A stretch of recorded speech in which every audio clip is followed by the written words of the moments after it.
안녕, 반갑습니다. 자, 오늘은 주제 33 한번 살펴볼 겁니다. 자, 여러분들 한 가지 재밌는 사실을 알려드릴게요. 우리가 각 시기별로 독립운동을 하잖아요. 자, 10년대, 20년대, 3, 40년대 중에 어디가 제일 빼곡합니까?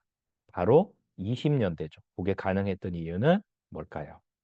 그렇습니다. 바로 일제가 이른바 문화 통치로 어느 정도 활동할 여지를 열어줬기 때문입니다. 자, 그래서 여러분들 오늘부터는요, 20년대 이른바 문화 통치 시기에 국내에서 있었던 여러 독립운동 중에서 민족주의자들에 의한 운동을 한번 살펴보도록 하겠습니다. 준비됐으면 한번 가보시죠. 실력 양성 운동이에요. 실력을 일단 좀 키워서 나중에 일본을 몰아내자 이런 운동인데 크게 세 가지를 공부를 하게 될 겁니다. 자, 일단 첫 번째는 실력 양성 운동의 특징을 알아둬야 되겠죠. 어떤 공통점이 있는가? 그다음에 물산장려 운동과 밀립대학 설립 운동의 키워드를 좀 구분할 필요가 있습니다. 마지막 세 번째는 문맹 퇴치 운동의 사례로는 어떤 게 있는가? 뭐 혹시 브나로드 운동이라고 들어봤을지 모르겠습니다. 그런 것들이 다 문맹 퇴치 운동의 사례라고 볼 수 있는 거죠.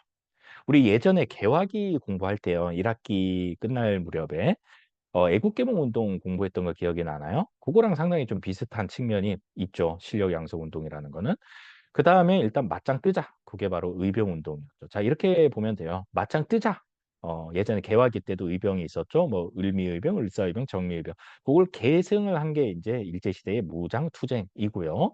애국개몽 운동. 야, 일단은 교육과 산업 육성으로 힘을 키운 다음에 일본을 몰아내자. 그게 애국개몽 운동이잖아요.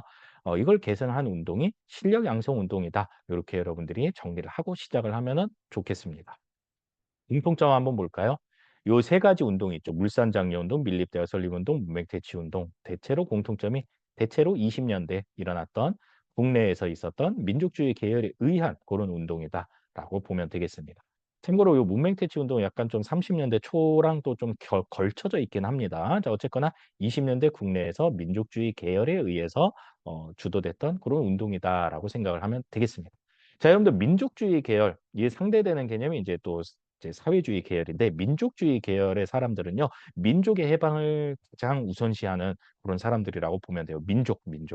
그다음에 사회주의 계열은요. 계급의 해방을 우선시하는 그런 사람들이라고 보면 돼요. 계급이라는 거는 주로 이제 농민 계급, 노동자 계급 주로 이제 좀 약한 그런 계급들을 우선시했었다라는 얘기예요. 자, 오늘은 민족주의 계열에 의한 운동입니다. 물산장려 운동 먼저 볼까요? 1920년이 되면은 회사령이 폐지가 되면서 이제부터는 누구든 신고만 하면은 회사를 세울 수 있는 길이 열리게 됩니다.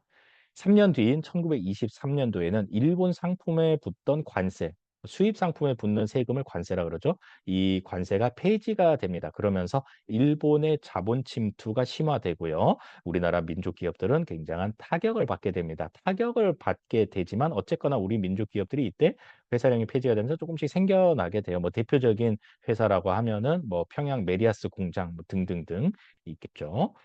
자, 이러한 우리 민족 기업이 타격을 받고 어려운 상황에 맞서서 평양에서 조만식이 "내 살림 내 것으로"라는 구호를 외치면서 물산장려 운동을 시작을 하게 됩니다. 한마디로 토산품을 애용하자. 토산품은 국산품입니다. 한마디로 우리나라 사람들은 "우리나라 상품을 쓰자."라는 운동이 바로 물산장려 운동이라고 보면 되겠습니다. 평양에서 조만식이 시작됐다라는 거를 좀 잘 기억을 해 두세요. 관련된 포스터가 191 쪽, 교과서 191쪽 위에 나와 있어요. 한번 살펴보면은 언젠가는 도움이 될 겁니다. 결과로 한번 볼까요?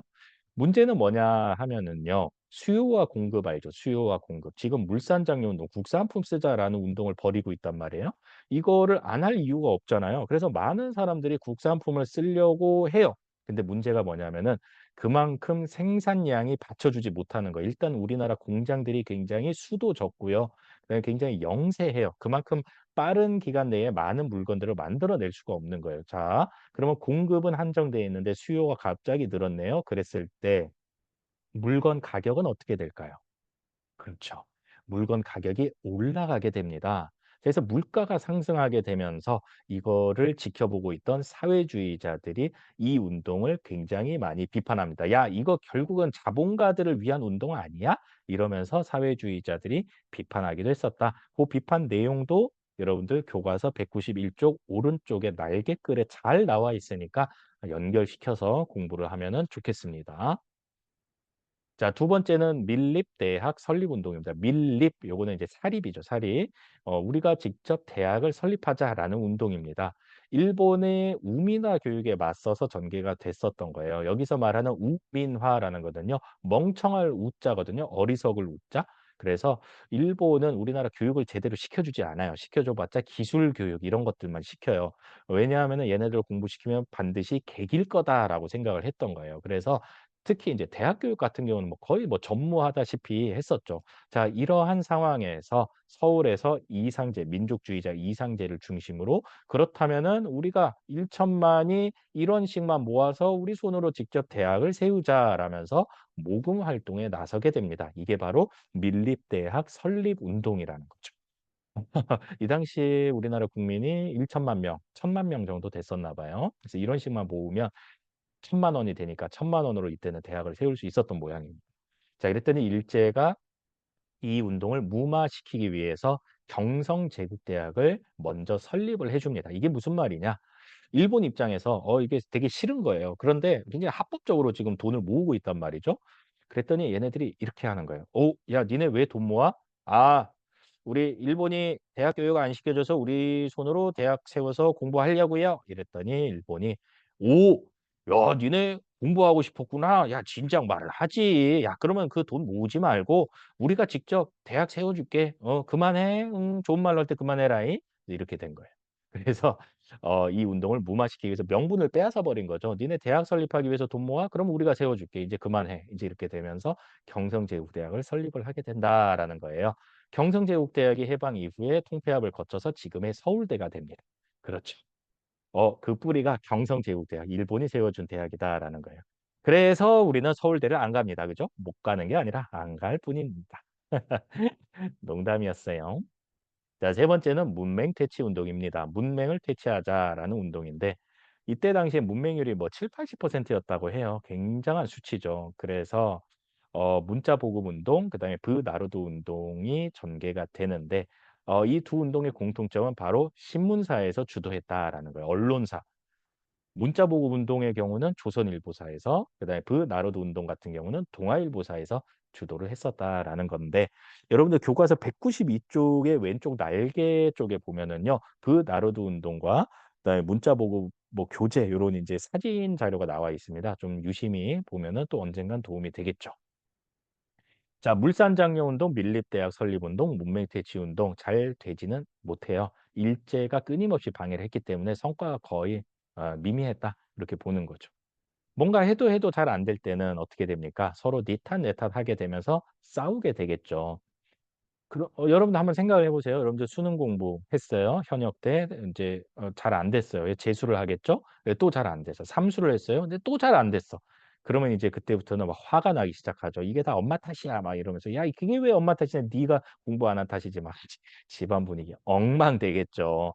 마찬가지로 이 세 운동도 별로 성과가 없자 민족주의 이 운동을 주도했던 민족주의 계열 내부에서 분열이 일어납니다. 역시 일본은 강하구나. 그러면은 그냥 일본의 지배를 인정하면서 '합법적인 테두리 안에서 자치권이라도 얻어내자.'라는 민족주의자들이 생겨납니다. 이러한 주장을 자치론 또는 타협론이라고 하고요. 이러한 주장을 한 사람들을 타협적 민족주의 계열이라고도 하고 자치론자라고도 부릅니다. "야 무슨 멍멍이 소리야. 우리는 끝까지 독립을 위해서 싸워야지."라고 주장을 했던 민족주의자들도 당연히 있었겠죠. 그런 사람들을 "일본이랑 타협하지 않았다."라고 해서 비타협적 민족주의 계열이라고도 부릅니다. 네 여기까지 오늘 실력 양성 운동의 사례와 결과를 한번 살펴봤습니다. 이해가 잘 됐나요? 네 한번 정리를 다시 한번 해 보세요. 안녕.